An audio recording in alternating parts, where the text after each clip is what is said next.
யாக்கோபு சொல்லுகிற அந்த நீண்ட கால சோதனை எதுனா, ரொம்ப நாளா நீங்க தாகத்தோட காத்திருக்கிறீங்க, இன்னமும் தாகத்தோட கர்த்தருக்கு நீங்க காத்திருங்க, இன்னமும் ஆண்டவருக்குள்ளாக நிலைத்து வெகுரிமா நில்லுங்க. அப்பொழுது இந்த சோதனையிலிருந்து நீங்க நிச்சயமாய் விடுதலையாக்கப்படுவீங்கன்னு ஒரு உற்சாகத்தை அவர் கொடுக்கிறார். எதிர்கொள்வது என்னன்னா, ஒரு நம்பிக்கையான வார்த்தை வந்திருக்குது அவங்களுக்கு. அதாவது, பரவாயில்ல இன்னும் கொஞ்ச நாள், பரவாயில்ல இன்னும் கொஞ்ச நாள், பரவாயில்ல இன்னும் கொஞ்ச நாள். இது நீண்ட நாள் சோதனைக்குரியவர்களுக்கு ஒரு புதிய பலனாய் காணப்படுகிறது.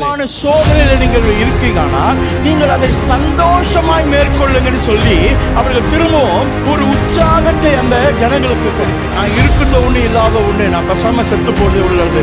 கர்த்தர் நீ சாகிறதுக்காக ஒண்ணு தெரிந்து கொள்ளல, கர்த்தர் நீ வாழ்வதற்காக ஒண்ணு தெரிந்து கொண்டிருக்கிறார். கர்த்தர் நீ வாழ்க்கையை முடிச்சு கொள்வதற்காக தெரிந்து கொள்ள, கர்த்தர் உன் வாழ்க்கையை வைத்து அடுத்த ஒரு வாழ்க்கையை ஆரம்பிக்கிறதுக்கு தெரிஞ்சு கொண்டிருக்கிறார். அதுதான் நம்மளுடைய ஆண்டவர். அல்லேலூயா.